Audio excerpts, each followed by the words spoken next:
welcome to What? Wait a minute. No, welcome to the FUBAR Sports Show, folks. And to honor that, for one of the big old rebrand things we've had, Bret, how you doing? I'm great. I actually like this new direction. It's going to be so much fun.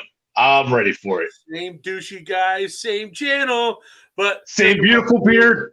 Welcome you into the one of the things we're going to be covering new that you're not going to be expecting. For all you young kids, be ready, but the older folks know. I have to. Just wait for it.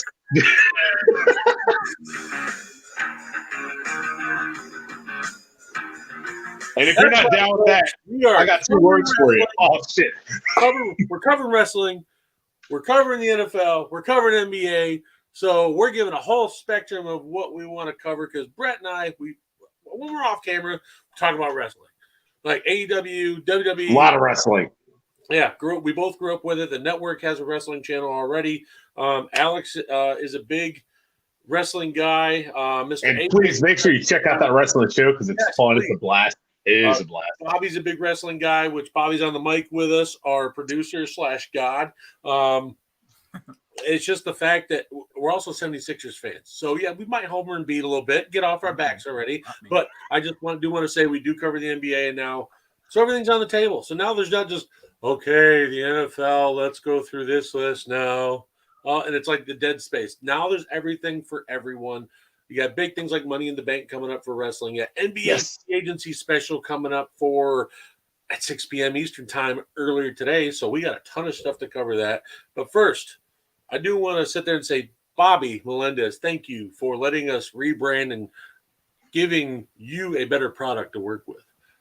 No, man, thank you guys. I love it. I'm excited about this new brand because you guys are you guys have been just confined to just football for a while, but you guys are starting to know more about just football. So it's exciting to see what you guys can bring, not just to the show, but to the channel. Now talking wrestling, basketball, football. Right.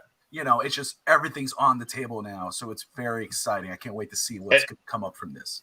And this opens it up so we can just kind of talk with hot topics of any sport. We can do anything that your minds, could think of. And grinding Bret's gears. I come up with a new name for that. Something a little more interesting. But that's going to be a little bit more fun because now I have so many more topics I can hit on. So what about what's making Bret's gears tap out? So like a wrestling grip. Oh, yes. Oh, yes. Let's make it Bret tap. I like it. But on that note, if you want to talk wrestling for just a minute, I bought the new AEW game. And we know we've seen it on Twitter. What we post about. I bought it for the special edition just so I could play it on the 29th. And it's awesome. It is definitely awesome. It's like the difference between Street Fighter and Mortal Kombat. So WWE 2K23 is great. Awesome games. 2K is fun. 2K makes great games, phenomenal games. EA sucks. 2K is way better. I've always said that. I wish Madden didn't exist. Like back in 2005, man, if you weren't there, or 2004, dude, 2K5 was legit. And Madden, got pissed off, bought the license, and we've had the same thing ever since. But anyway, 2K's been great. And but I this is more designed to be like No Mercy for those of you old enough, the N64 days. And it's fun. It's more cartoony. It's more like just I miss them, baby. Dude, it's more fun. It's more like it's a little stiff because I'm not used to the controls yet.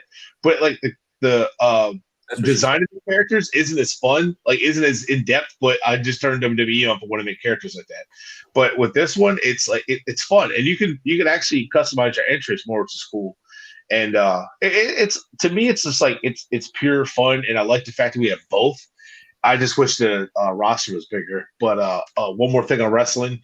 I'm a little bit behind because of my vacation on WWE and working with a couple other things. So I'm a little bit behind on WWE with in the video game, folks. Don't let them lie to you. It's always with WWE, my biggest gripe with WWE, I could just watch the YouTube highlights, but okay, I've caught up. But AEW has been on fire. Collision has been phenomenal. I don't know if you guys have watched Collision. It's been as advertised. The second episode was great. And Are we starting to Forbidden, see a heel Punk turn a little bit with AEW? Like since he's come back, he's starting to kind of shift a little bit. I think CM Punk, and I'm not saying he's this level, but CM Punk is almost kind of doing an anti forget what you think, period, good or like face or heel. I don't really give two shits. Almost what he did like, in WWE where he kind of pipe bombed where he was kind of good and bad. Yeah. Almost kind of like a Stone Cold, but like maybe the fans seem to love it. We'll see. I'm not a big CM Punk fan, and his wrestling, you could tell he was rusty and he's older and slowing He down. was the biggest CM Punk fan, folks. So if you see him, please tag him in every CM Punk thing you can find. I'm not a big CM Punk fan, but I like what they're using him for. I like how it's drawing people to the network. It's drawing people to their shows, so it's working. However, like I think he's kind of like their face, and I like how he said, like, I'm not even supposed to be here. I'm a collision guy. I was like, see, I like that. I like that he's like kind of sticking his finger up to the network playfully. Like, I'm not even supposed to be here, but I'm going to wrestle. Almost like helping boost MJF a a little bit. Yeah, and that's what they need. They did need that. And shout out to my friend Jose who pointed that out, that they need to see him Punk because MJF can't carry it by himself. MJF is a phenomenal heel. He is the best of like The Rock, Triple H, and those guys. He's right up there as far as the heel things goes, the mic work goes. That guy's phenomenal what he does. He does it on every facet. He does it on social media. He does it in person with fans. He does it outside the ring with people. Like he keeps that whole mantra going of being the ultimate heel, and he's just perfect at it. Like, and he shit talks Tony Khan in press conferences. And it's like Tony Khan's like, oh, and his shrewd little dorky self. He's like, oh my God. But people love it because it's like Stone Cold-esque, people love that. So it's that edgy. And AEW's been a blast. And Forbidden Door, I've watched a couple of the matches. I haven't got to watch the whole thing. Holy shit. That was as advertised. The matches were phenomenal. For a while, I'm like, holy hell, man! Like this is great. And the fact that they get New Japan wrestlers to come here temporarily, the Will Ospreay and Kenny Omega match. Oh my God, just legit wrestling, man. There's two guys. Omega is like my all-star match for like the NBA coming over for like WWE. That's my all-star match because a lot of people think they botched a move there in that match. They didn't. It's a design move. It's been on New Japan Wrestling for a long time. Well, that's the thing. New Japan Wrestling, if you haven't watched it, watch some matches. It's awesome. It's high-flying. It's exciting. It's electric. It's a lot of fun to watch. It's different than you're used to, but it's to me, I don't know. I love AEW, but I still like WWE. I still have a lot of respect for WWE. But Vince is back in it, and it's kind of giving a lot of people a bad taste and stuff. Now, it still has Triple H's writing on it. You can see that with this bloodline narrative. That's getting really good. That's the only reason I really watch is bloodline stuff. Also, one finger up, support for the Usos. I don't care if it's fake. I'm so glad Jimmy and Jay broke away. I'm so glad for that. I like where that's going. That's a good story. I like where that's going. A little civil war. Then Umaga's son coming in. This is the way it's going. Great. I like it. It's not getting. Does the Rock show up at some point? It'd be cool, but it was getting very stale, and then it got spiced up a little bit. I said this last night. I'm sorry. We talked about this last night. This is Bobby, by the way, everybody. That I just want to throw that out there, just in case. Bobby on the mic. First off, just want to welcome everybody to the FUBAR Sports Show. Like and subscribe. Watching on the Finstock Sports Network. But I was saying, because they were talking about how they were not really interested. They were kind of teasing last night, talking about what's going to happen. What's the kind of the end of this? Not the end, but part of the storyline about possibly Jey Uso dethroning Roman Reigns as champion and whatever, and how they like it or dislike it. But I was talking about tomorrow, and I was like, hey, look, this storyline is going exactly the way it's supposed to be. Long-term storytelling. This has been going on forever. This is not something new between Jey, Jimmy, and Roman Reigns. They were kind of beaten down into the bloodline to kind of, bow down to this guy. Yeah. Now they're finally coming back and rebelling. But you were talking about, does The Rock show up at some point?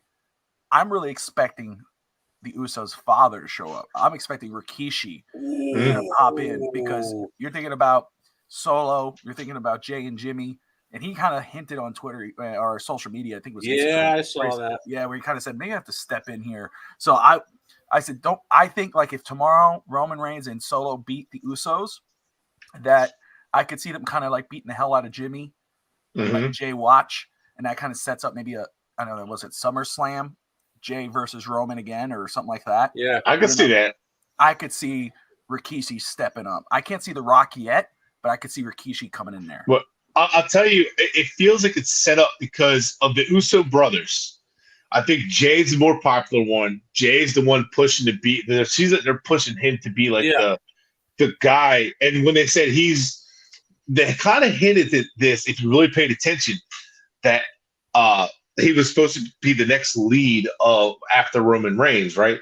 Well, they kind of hinted at, at Jay and Roman going at it, and maybe it will be where Jimmy gets beat up by them and Jay has to watch or whatever, and then Jay gets revenge for his brother. And I kept saying it before. I thought the way they were angling was almost like Jimmy and Jay splitting and going solo, but this could be a way where he does like a solo match and becomes WWE champion. I think that would be refreshing, and I think it'd be kind of cool. And then it kind of takes that story, twists it to a whole nother level, and gives you more ability to flex the situation around. But I mean, it is going on for a long time, and it kind of seems like the whole Sammy and Kevin Owens kind of disputed a little bit with that, and they got their own things going on with a couple other factions now, and it's kind of like you're starting to separate from that because I like what was happening with the I'm drawing a blank on the German guys. Imperial. Yeah, Imperial. Thank you. I could not think of the name of their team, but I liked how that was going. That was fun. I was like, "Ooh, I like that." The whole completely different tag teams kind of button heads, and then the Usos kind of talking a little bit in there. So I kind of like that angle that's going too. They're starting to get separate where the stories are getting stronger. But I'll say, when you watch WWE, it's a lot of talking, a lot of drama, and it's okay. You can do your promos and stuff, but it's almost too many promos and not enough wrestling. And it's well, we'll just do our wrestling at WrestleMania. We'll barely do anything, and every month we're just going to talk a lot of shit, do a little bit of wrestling, and then you're going to have to watch the pay-per-view to watch the actual matches. Where AEW, just the other night, or last week, you had CM Punk's entrance, I think. I can't remember. Anyway, then you had Wardlow and Luchasaurus wrestle, which is a match I've been looking forward to. Yeah, and it's just a TNT championship. It's not even like the AEW championship, but that I've been looking forward to that. That whole storyline is great. I love what's happening there. The mid-card strength is what makes a company. Yeah. Sorry, guys. So I'm like, dude, that Wardlow Luchasaurus match, I was looking forward to that. And then Christian Cage, what a heel. Let's give Christian Cage some credit for being such a jackass of a heel, dude. Because he's good at it. He took the belt, ran around like such a jackass. And I was like, my God, hats off, dude. You are playing this heel part so well. Like it's your belt. I was like, this is so that's setting up Luchasaurus, to eventually say enough of this shit beating your ass. So Luchasaurus is such an awesome wrestler. He's one of my favorites. And that Wardlow, he's one of my favorites too. I love that they kicked it off right there with an awesome freaking match. And that set the tone for the night. And the rest of the night, Mac leveled up to it. Even the women's match was great.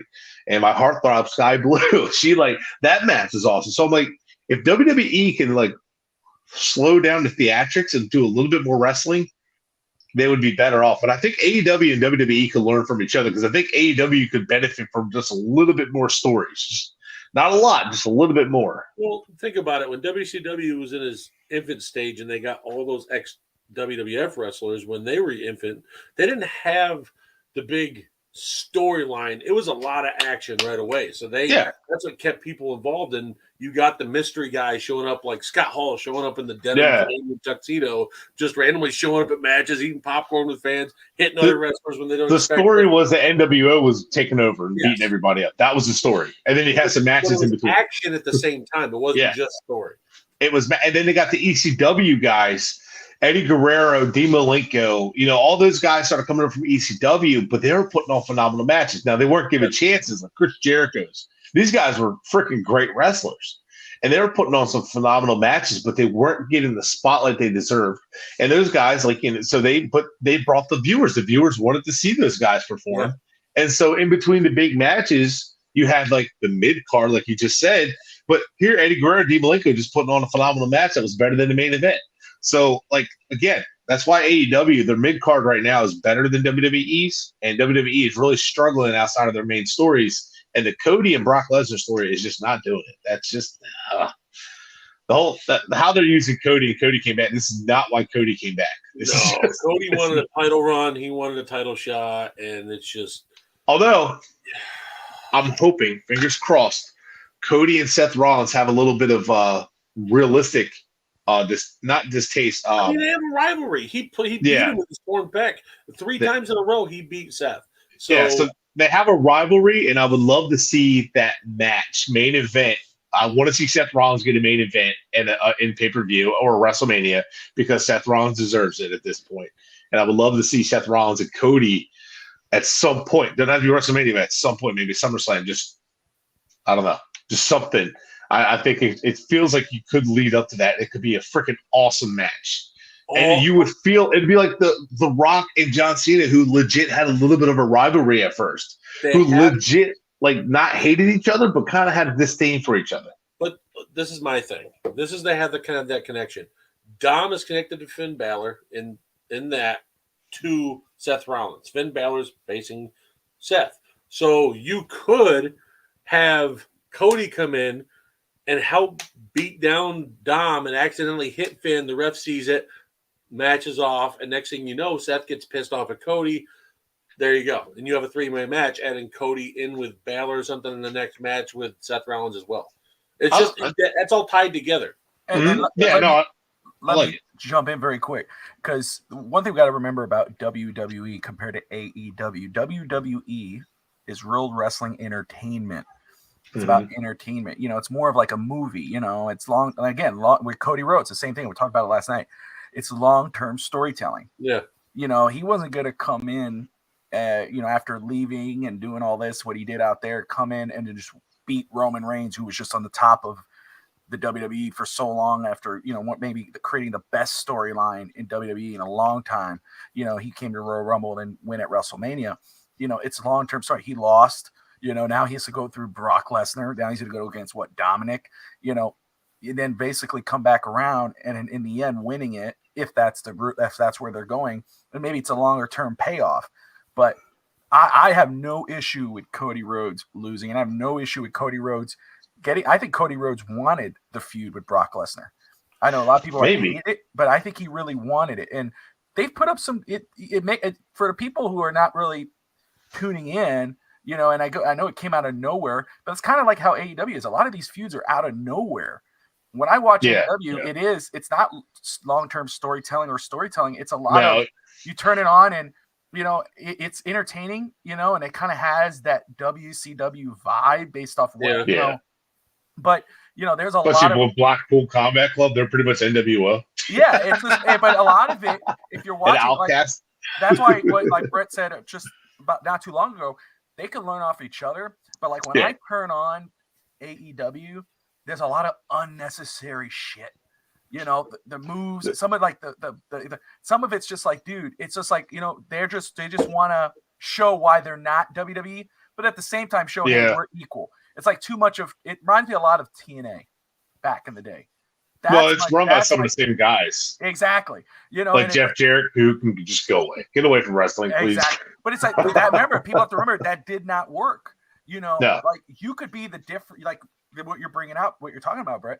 AEW could be the difference, the true difference, which they are, to WWE by being more of a wrestling show, which some fans prefer.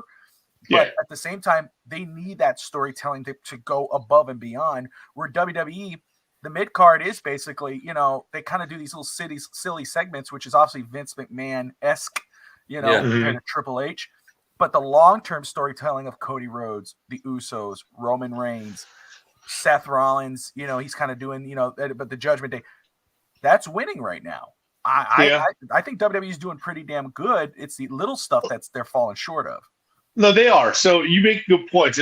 But the thing with Cody that doesn't they're just rehashing other stories with Brock Lesnar. And it didn't make any sense when Brock Lesnar attacked Cody. It's like, but there's no reason why. There's no it didn't make any sense. And that felt more like why I get frustrated with AEW at times it's like that feud didn't make sense. Like Juice Robinson hates Ricky Starks. Okay. What is the feud there? Like, why? But then what I did like with AEW recently were FTR in that Battle Royal match ended up helping Ricky Starks in the middle of the match and fought with Bullet Club, and Bullet Club took offense to that. And that was great because, hey, that's a rivalry that started right there. It was like, oh, and it wasn't that they wanted the tag titles. They're like, oh, well, FTR, you stepped into our business. Who the hell do you think you are? I was like, okay, that's great storytelling. I like that. That was great. I really liked how they had Adam Cole step in against MJF, and the way they went to a match to a draw. That was really good storytelling where he wasn't disqualified now to keep going for that belt, but he didn't win or lose. It was a really creative way to keep, because I'm watching like, well, they're not going to have Adam Cole lose. There's no way, because they're not going to knock him out of contention for the belt that early. And then they're not going to have MJF lose. So I was like, how are they going to do this? Like, which way are they going to go? And then when it was a draw, I was like, that was great. That was great storytelling. It was a great match. It was entertaining. I was like, that's the kind of shit AEW needs to do a little bit more of. If you watch the Luchasaurus and Christian Cage thing with Wardlow and Arn Anderson, it's been fantastic. That's been good. But you're right. The long-term storytelling is great for WWE, but there are just some stories that they should just let die. Can I double tap on the WWE Bloodline real quick? I just found something that might be important. Okay. I don't know if Bobby, I saw this last night. Says hearing WWE has two very drastic finishes in play for the Bloodline matchup on Saturday.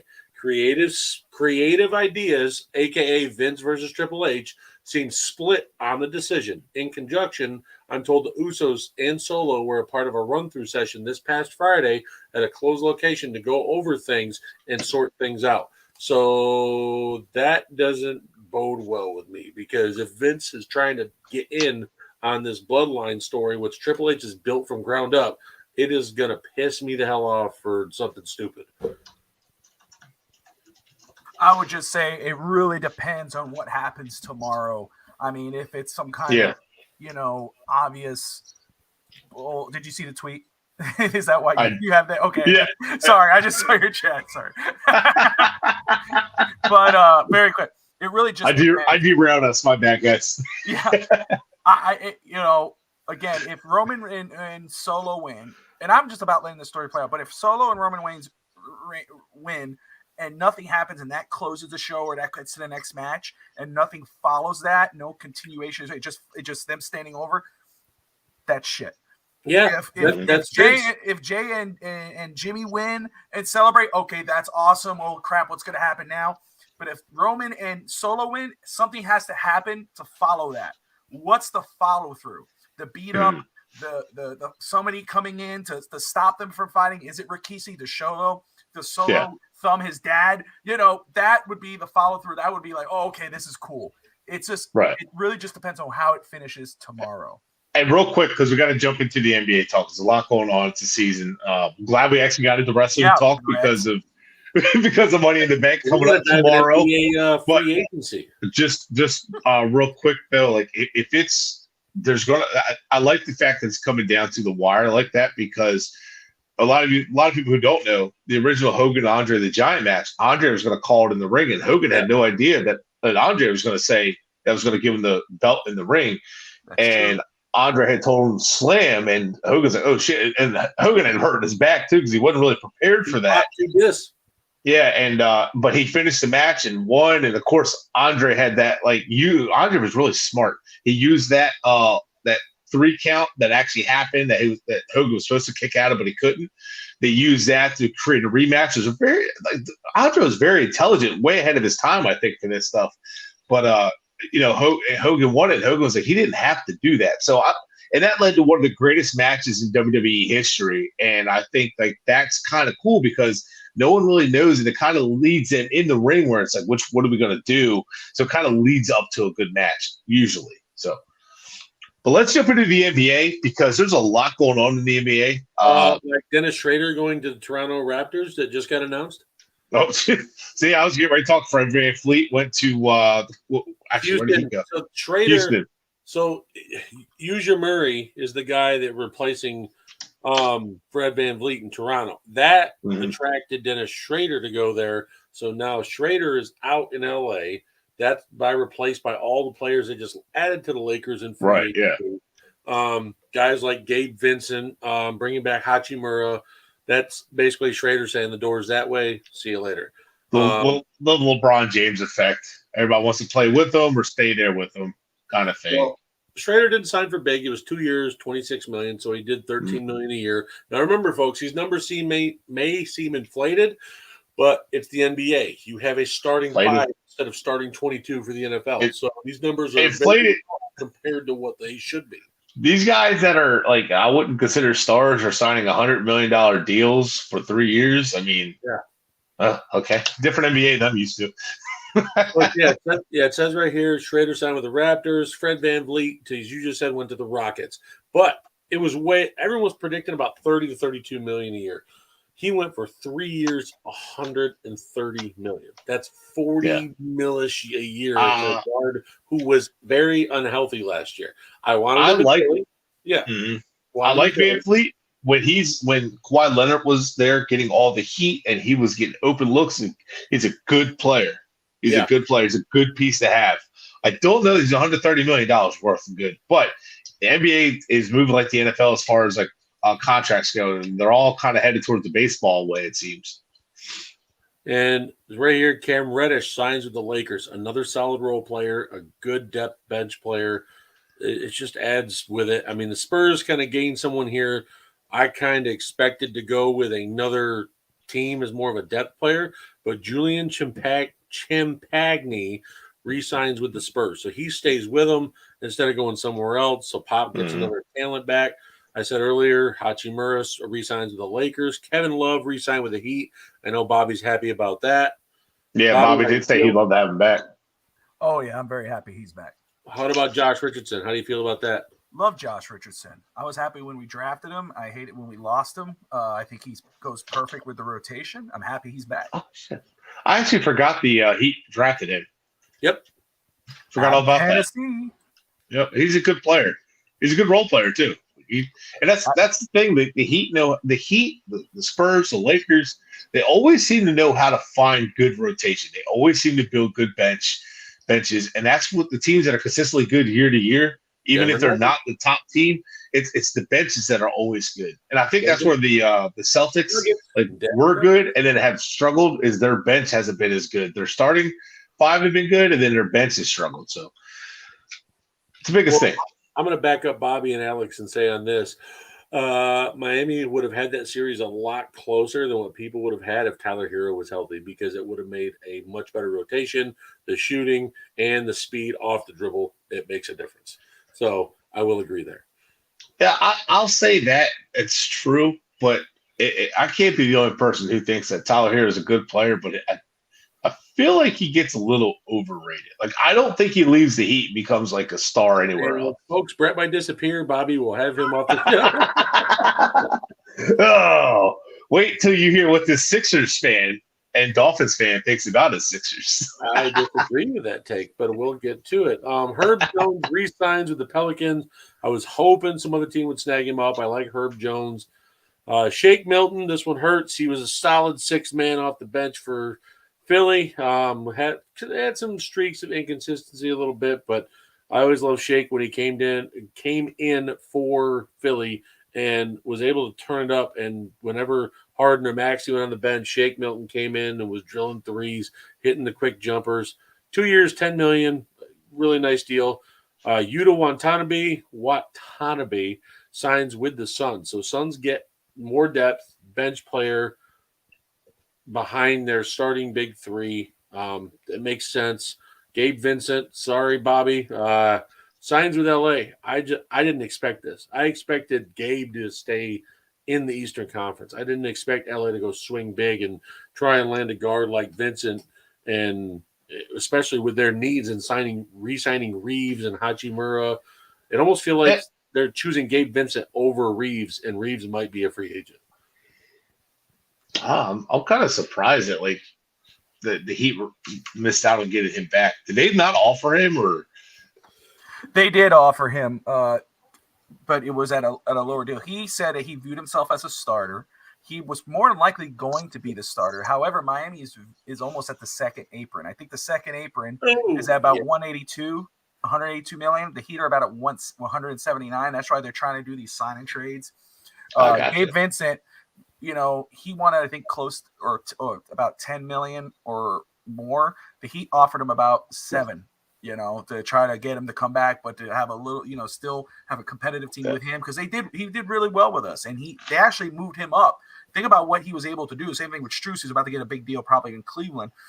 Yeah. So that's why I'm not really – I hate losing them, but I'm not really concerned because of what Miami has done with lesser-known guys. So I think the Miami Heat were right to not match his number. 2 reasons. 1, he's asking for starter money, and he might have been the starter, and they developed guys, and how many guys have they had developed and churned out, right? So that's not – it's like they're right to say – they basically feel like, we can find another version of you. It's fine, whatever. You are replaceable. Yeah, basically we want you back, but we're not gonna put you more because we need that money for elsewhere to help the team get better. Right. We want you to come back, but we're not going to overpay you. Which, again, he's earned his money. I'm happy for him. He's he's playing with LeBron James and whatever. Yeah. But I'm not really concerned with losing because, again, what Miami has done with other players. There's guys on the what do you call it? I'm gonna say minor league or whatever you want to call it, but on those other the G League. Thank you. That Miami can bring up, and people go, where the hell did this guy come from? Just like they did with Strus, just like they did with Vincent, just like what they did with Duncan Robinson. There's guys that are going to come up, and you're going to go, dude, when they're beating the 76ers again in the playoffs, you guys are going to be like, who is that guy? I hate you so much. You're assuming we get past Boston, okay? I'm sorry. No, look, so the thing with the other aspect I was saying is, he makes more in Miami than he will in LA because of the Florida tax laws and stuff. So, I mean, he turned down basically, it probably would maybe make a little more in LA, and he gets to play with LeBron. Okay, good for you. That's great. I mean, that's cool and good. And I've always said, hey, let these athletes get paid. These owners ain't hurting for money. So let the athletes get paid. Screw them. But I don't think it's hurts the Sixers or the Heat as much as it helps the Lakers, if that makes sense. I think they got a pretty darn good player in Gabe Vincent. I think they did, but I don't think the Heat are going to be like, oh my God, we can't replace this guy. Well, it's because they have Spoelstra. That's why Spoelstra is like the guy. Oh God, what is that freaking movie? He started as a film. He was a film guy when he first started. His job was to take film and turn it from to digital or whatever he was doing. I forgot what he was doing. He was a film archive guy. my thing is what's the college basketball movie where it was the college about not UTEP. Yeah. No, University of Texas, San Antonio. Remember? And then they went through and the guy was finding talent in all these places. Talking about Glory Road? Yeah. That movie. I can never remember the name of it. Spoelstra reminds me of that coach. It was a guy that played Boobie Miles was in that one. He was the star point guard, remember? Boobie Miles. Man, this guy's a freaking athlete. Actually, I believe he could fight. Agent guard Seth Curry has moved on from the Brooklyn Nets and is now gone back with the Dallas Mavericks. When he started saying back, I was like, what, the Sixers? Actually, I hate it when we got rid of Seth. But they re-signed Kyrie. So they have Kyrie, Luka. They drafted Derek Lively in that awesome trade they did. They got rid of Berton's contract, and they just brought on Seth Curry. I like Seth Curry. They're building something. Not saying they're gonna, but we know Luka's a stud, and Seth Curry is a good role player. That's why I didn't like the Sixers get rid of him, because I'm like, when he comes in, he's good. When he does his job, and he does it consistently. He's not that guy who's going to be elite, but he's a consistent scorer. Like if he was, I'll put it this way: Seth Curry was on the Heat. Oh, they don't even say that because Bobby. No, I'm just saying, like they would have 10 threes a game right there. Yeah, he would have helped them keep that close. So Seth Curry is definitely no slouch of a player. And no, he's not going to be like the top 3 player of your team. But Dallas has they're doing some nice things in there. And the Timberwolves getting Shake Milton, I think that's a good move for them too, because the Timberwolves have a young team. But I'm trying to figure out like where their struggles are. They need to get what? Timberwolves? Yeah. Karl Anthony Towns. one of the softest big men in the entire league. Oh, that's true. Every time he makes the playoffs, he folds underneath pressure. I'm sorry, that is Anthony Edwards' team now. Get it is. Towns out of there. Anthony Edwards is a good ball player. And what's crazy is he's not talked about as much as some of the other young talents are. Anthony Edwards kind of gets, like, when people talk about Timberwolves, I hear Carl Anthony Towns talked about more than Anthony Edwards. I'm like, dude, Anthony Edwards is a rare athlete for his size. Like, he's a big guy, but moves so phenomenally well. And he's a good player. Actually, honestly, he's kind of like a young Jimmy Butler in that sense. He's kind of got the same kind of build. Maturity issues. Yeah, okay. Yeah, he's definitely a mature kid. Jimmy's always been this, like, and there's nothing wrong, Bobby. I'm not taking a shot at your guy, but we've seen it time and again when Jimmy's kind of come up. There's been here and there some maturity issues step up. You got something with Philly, you got something with Chicago, Minnesota, Miami. Listen, I'll give Spoelstra this. I'll take a Jimmy Butler maturity issue. We've seen him and Jimmy get in an argument on the sideline, but I mean, we've also seen freaking Udonis Haslem come in and shoot Jimmy's behind out on the bench, and everyone listens because Udonis is that kind of that grandfather that when he speaks up, you listen. But I mean, Jimmy has gotten a lot better, but Jimmy in his younger days had a big maturity issue. We know that. Anthony Edwards doesn't. I feel like he's taken on such a leadership role, and like you said, he doesn't get talked about enough. In Minnesota, I mean, they made the playoffs last year, but they did the play-in. They were and then they traded for Rudy Gobert, and they just didn't do anything. Yeah, I feel like the Timberwolves are they perform well under where they could be. Yeah. It should be, and I think their talent is. I'm like, dude, they have a talented team, and I haven't really studied basketball and watched it die hard. Like I used to be heavy into it back as a kid, a teenager, but I can watch it and say, hey, there's a lot of talent on that team. Like, I don't understand, like, if it's a misused talent, it's a guy just don't care or whatever it is. But, I mean, they have talent. Like, it's just not coming to fruition. But, we've seen that with a lot of different sports, too. There's another move I wanted to discuss was Chris Middleton re-signs with the Bucks. I personally don't like this move because, one, this is, to me, Giannis has a very close window of shutting right now. Drew Holiday has said he's going to retire after the 2023-2024 season, or I believe it's 1 year after. And then Chris Middleton was very injured last year, and you clearly saw he did not recover from his injury. But even before that, his defense was bad. And they had one good run in 21, and then just have been this number one seed or close to it and just fallen apart every chance after this NBA title run in 21. I feel like with Giannis, when now he's finally getting he's been at his peak for like the last 2 years, you need to add younger players, impact players. Chris Middleton's not that. Like, that's why I don't think Brook Lopez is coming back to Milwaukee, because you got teams like Houston loading up. Brook Lopez sees that. Yeah, he's an older player, but he's going to want to go join a younger roster. Joe Ingles left. Javon Carter left. So all these other players that were around, and speaking of which, Joe Ingles, I believe, went to, where was I? Just saw it. My apologies, with the Magic. Orlando's got a nice young roster. They just added a sharpshooter in Joe Ingles. You're right about that. Orlando's kind of got a sneaky good roster. Yeah, and the East is for the taking. It's very weak after the first 3 or 4 seeds. But Middleton, I don't feel like, and everyone's like, oh, we would have lost a salary slot. To me, who cares? I feel like it's Milwaukee hanging on to this. We won the title in 21. We're going to hang on to this roster as long as we can. And it just drives me nuts because Giannis is so good. Yeah, he is. And Middleton's a good player. I'm not saying like he's like some terrible guy, man. He's not a bench player. He's a solid starter. But I mean, to pay him what they paid him, like, yikes. Now I don't know how the cap works and the rules work. They have some weird rules in the NBA. Some are great. Some I completely understand. So you don't lose your franchise player, which is phenomenal. I like some of those ideas. I don't know how well that works for the players because a lot of times owners make things about themselves. But I don't know. I feel like, again, that's another team that is, they won it in 21, like you said, and they're trying to hang on to it. But like, I feel like they're really taking steps backwards. It was a one-time thing. And Giannis is really good. But I would love to have Giannis like with another star. Like, again, I don't know what it is with these teams. Like, I want one star, and then I'm going to put a bunch of meh around them. Like Golden State's been loaded up with stars for how long, and how long has their dominance lasted?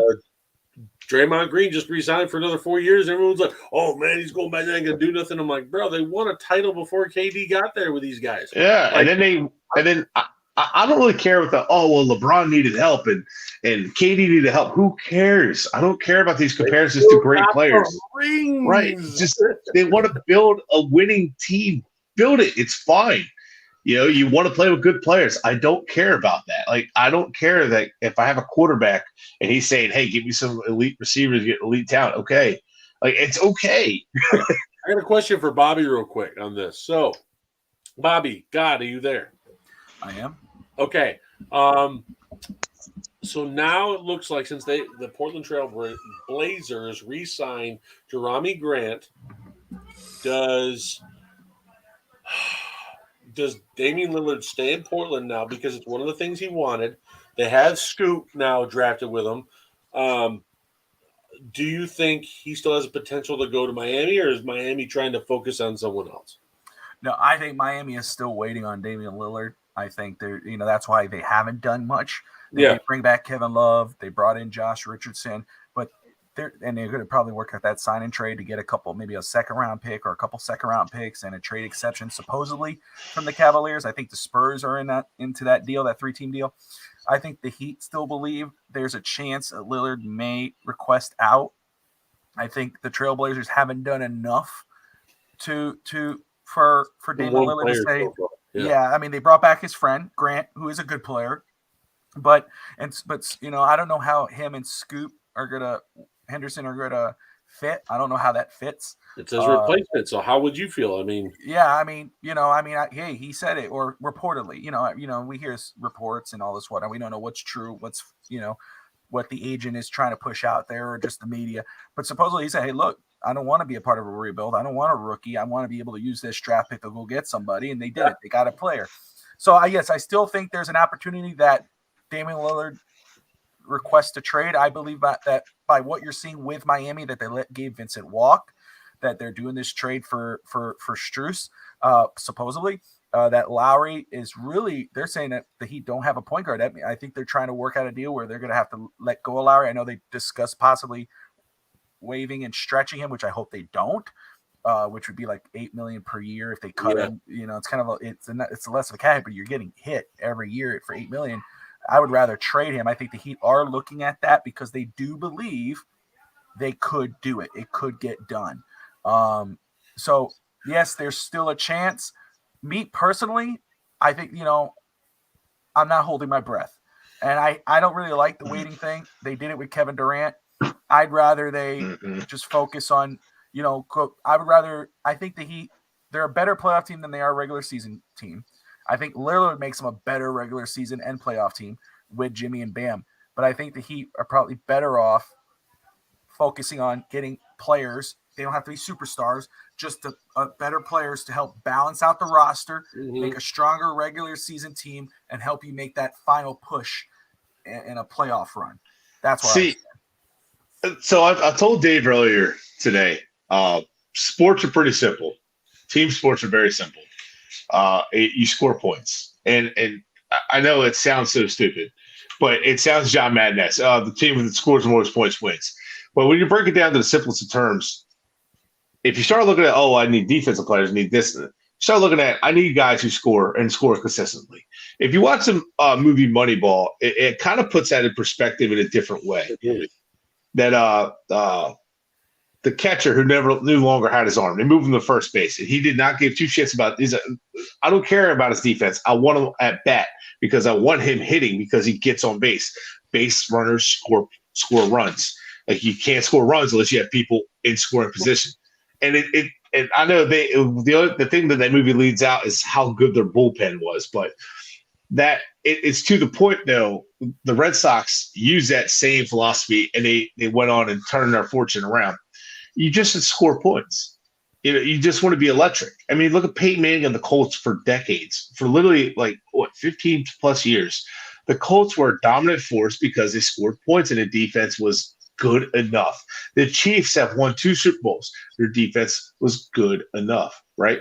So the point I'm making is the Heat, if they're going to do something, they need points. And I think they would have won more with another scorer. They needed another consistent scorer. They just didn't have someone to step up. And Butler, they couldn't afford Butler to kind of stumble and slow down. It's the same thing with the Sixers. If Embiid stumbles and slows down, they don't have anybody to step up in place consistently enough. And you can't rely on one star to be consistent for 82 games. It's hard to do. Like, you can't rely on your best hitter in baseball for 160 games. You have to have people that could step up, and that's what the good teams do. So benches help. And rotation helps. If you have like guys who can just keep rotating, like remember the Spurs teams? They were so good for years because they would just like, okay, our guy's dinged up. He needs some rest. Oh, we got these 2 guys off the bench that continually rotate and just carve you up. What the hell? And the Pistons had that for a few years. So like that's where I think where all sports are kind of relatable. You just need to be able to score consistently and find ways to do so consistently. How you do it, there's a multitude of ways. But in basketball, I really think you just need guys. You can't just rely on one star. I think you need a guy who consistently scores. And I think that's where the Heat fell short, is that Jimmy Butler got gassed. I really think he gassed. So, but on that note, I want to just touch on this real quick because Bobby's having some issues with that. Hurt me. It's okay. I said the Sixers are the Dolphins of the NBA. And the reason I said that is because they're always underperforming. They're always like, they're better than the Dolphins, let's be honest, because they make the playoffs consistently more. But they're always like, but that whole trust the process thing, as soon as the Dolphins fans started talking about that, I was like, no, you're not a Sixers fan. It's bad drafting had screwed the Sixers because they just bad draft with good draft capital, and they screwed themselves. And the only good player that they got out of it was Embiid. And to be honest, but they just keep underperforming. And it just seems like they're never the team that could be the dominant team. They never put the pieces right in place to be that good team that would just always fall short. And they like one round and out. And when they go against good teams, sometimes they just get blown out and it's lopsided. So it's just like, the Sixers and their management just always makes the wrong decisions. And I still think the Ben Simmons called a chain reaction to make them choose Tobias Harris over Jimmy Butler. Brand, though. That's what that was. Yeah. And it was, but the same people are kind of making bad decisions still. And instead of pushing hard for Beal that Embiid was asking for, like, oh, sorry, we offered peanuts for Beal. So we got to James Harden. Huh? It's like, yeah, thanks for getting me like Mike Vick at 35 years old. Appreciate it. They had a second chance to be able to, even if Harden was on the books, trade his contract to the Wizards and still go get Beal a second time. And they didn't do it. Still didn't do it. And I think these kind of moves, and they sometimes avoid the scores, the guys who score points, the guys who dominate. They did that. And they didn't do that. And they're going after guys who are average and relying on the average, and it's not working for them. And I hope it doesn't bite him in the ass. And the Damian Lillard thing, I think Bobby's right. I mean, Damian Lillard will request a trade because I don't think they're doing him right. They're doing him like Green Bay was doing Brett Favre for a while. So it's just like, or Aaron Rodgers for a while. It's just I was about to say, Brett fired 3 years in a row, sir. How dare you?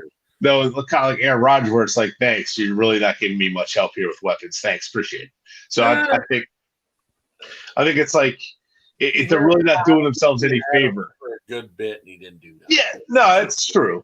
But like, like they're not doing him any favors. And again, relying on the one star. Hey, Dave, carry us all the way through. Thanks, appreciate it. All right. It's why. I mean, he's 30 years old. He's 30 years old. I mean, but the dude, who knows? He might feel like he's 35. And Dwayne Wade did carry his team all the way to an NBA title, but he wanted LeBron. He wanted those guys to come down there to help because he knew, hey, I can't carry this year in and year out. Like, I need some help. And look what happened. Wade attracted LeBron, not LeBron attracted Wade. Right, yeah. But, I mean, hell, Wade was great. He's a great player. Great player to play. Hold on. Side subject. I did have to mention this. I had a buddy named Brandon Schneider who tried to tell me Giannis's draft pick to his team was more impactful than Dwayne Wade to Miami. I call bullcrap because Milwaukee had one title off of Giannis. Dwayne Wade never had a title with Miami until he had his title. He had multiple titles with 7 different freaking finals appearances. What? And he tried to tell me, oh, he created the Deer District. Oh, he created all this for him. I'm like, no, that doesn't count. I'm like, I'm sorry. I can't name all this other side stuff. No. I'm sorry. Dwayne Wade I love Giannis. Revived Miami from being moved. I love Giannis. I think he's great. I think he's a great kid. I think he's humble, and he was excited just to see his name at the airport and the store. He loves like American food and the culture. He's a higher caliber player. He's a great kid and a great player and everything. But like Dwayne Wade just was good. He was damn good. He was great. So like, I love Dwayne Wade though. I'm a big Dwayne Wade fan. But yeah, he was great. And I'm so mad he stole my wife Gabrielle Union that I was supposed to make. The hell, man! But he did really well. Like, he did. He recruited. He got LeBron there. He got those guys there. Chris Bosh and Allen. You know, he got all this. Ray Allen, all of them. And I hate how Ray Allen gets overlooked on that with that team. I love Chris Bosh. He's a good player, but when everybody talks about that Miami team and they like almost forget Ray Allen was there, like he was just, oh yeah, Ray Allen did good there. No, Ray Allen was a great player. Well, right now, folks, it looks like the second wave of NBA free agency has kind of died down. Keep your phones on at midnight if you're up. Usually around this time for NBA, after the first day happens, the next night, which since they moved it up today, midnight is around this time. In a couple hours, they sit there and have a couple big news things that drop because out in the West Coast, things are still going on at 9 p.m. So GMs are still talking from East Coast to West Coast. But a little NFL tidbit, since I told you we cover all 3 now. Let's had this fall in my lap. Vegas has the Patriots as favorites. And I know Bret's not going to like this, to sign Galvin and DeAndre Hopkins, both of them. Of course not. I mean, but because that's the Bill Belichick thing to do. But I don't see it happening with Dalvin. Only reason, I don't see him signing both. I see it at, they just re-signed Parker, right? Parker's not the number 1 receiver. So I think Hopkins would make sense as their number 1. The reason I say Dalvin is because they like Ramondre Stevenson, and they do sign running backs. Remember, they signed Corey Dillon, LeGarrette Blount, and all that. I don't know that they would pay a running back that kind of money because they always have a run game with that offensive line, that the running backs. But they might, you never know. But if you were going to have to compete with Aaron Rodgers in this division, with the Jets offense now and the Dolphins explosive passing game, right? What only better way to do that? Only in October till after right, that. Yeah. Sorry. But or until Tyreek gets suspended, whatever happens to that. But what better way to do it than getting DeAndre Hopkins and getting Dalvin Cook? And then here's the kicker to that. You get them both on a 2-year contract, right? Mac Jones struggles. All right. Now the Patriots can say, you know what? I could lure a quarterback here with all the weapons I have. And now 2024, they can say, bring me a veteran quarterback that wants to play with DeAndre Hopkins, that wants to play with this defense because you know what I have the defense. Oh, and by the way, I got a Thunder and Lightning with Dalvin Cook and Ramondre Stevenson for the next year, too. And you know I'm going to have an offensive line to protect you. So, and a top 10 defense. So now I'm not saying what quarterbacks are available, just saying, it's one way to market that for next year. And Belichick is always thinking ahead. So I just think if he does lure them both there, it's going to be like not a shift in the division because we've already seen Rodgers go there, but I feel like it could add the extra weight. Like it could be where people were looking at the AFC West last year saying, oh, this could be it before, since Russell Wilson got traded.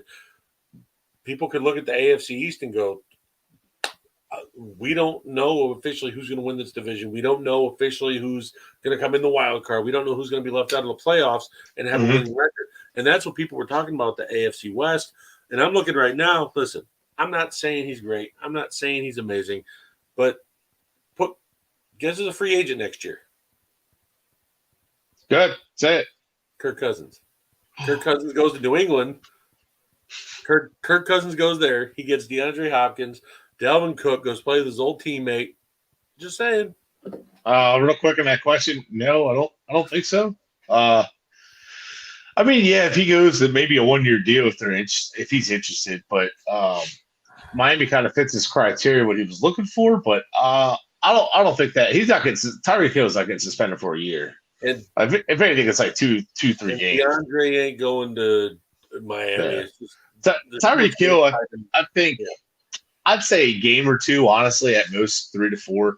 I don't see him getting major suspension. No charges were filed, which usually kind of lightens the suspension. He'll probably get a nice hefty fine because he does have a big contract, so they'll fine him nice and hefty for it, and then maybe a game or two. So I think it's like a no issue. It's like a non-issue in my opinion. So whatever. All right. Well, that wraps up NFL news. Just how it come up. Wanted to talk about it a little bit. I know it was kind of a longer episode than we've been doing lately, but we should talk about the suspension next time when we find out more about that with the gambling. Yeah, of course. And Bobby's going to yell at me because I didn't do this initially. Please go to Finn's Talk Sports Network and like and subscribe. Please do that. The FUBAR Sports Show, the new rebrand. Thank you for joining us tonight and covering all NBA, wrestling, NFL, a little dabble in, but obviously training camp's coming up for the NFL. We're going to dive deeper into that as we get closer. There may be roster signings, roster cuts, roster trades there. NBA, be prepared tomorrow, folks, for more NBA news. The third and fourth wave of NBA free agency is about to begin. A lot of depth players, a lot of role players are going to be signed, traded, stuff like that, draft picks.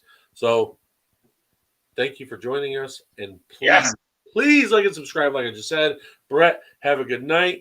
You too. Of course, just like on Huddle Up and Wait with FUBAR Sports Show, we got your 6 for mental health issues, so please let us know if you always reach out. We're here, and reach out to other agencies that can help you out. Have a good night.